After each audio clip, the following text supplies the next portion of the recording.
تم مسیح کے نہیں ہو سکتے جب تک تم جسم کی رغبتوں اور خواہشوں کو مصلوب نہ کر دو۔ پہلی تلاوت مقدس پولس رسول کا خط غلاطیوں کے نام، اس کا 5واں باب 18 تا 25 آیات تک۔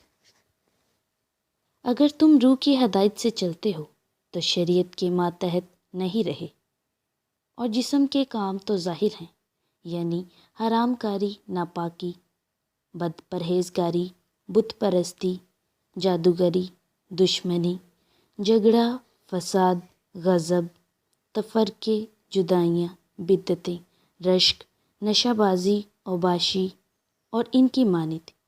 ان کی بابت جیسا پیشتر کہا گیا ہے، اب بھی کہتا ہوں کہ ایسے کام کرنے والے خدا کی بادشاہی کے وارث نہ ہوں گے، مگر روح کا پھل محبت، خوشی، سلامتی، صبر، مہربانی، نیکی، ایمانداری، حلم، پرہیزگاری ہے۔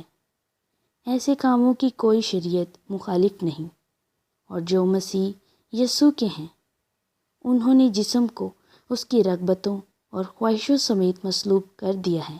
اگر ہم روح کے سبب سے زندہ ہیں تو روح کی تقلید کرنا چاہیے۔ پاک کلام کے پڑھے اور سنے جانے پر خداوند کی خاص برکت ہو۔ خدا کا شکر ہو۔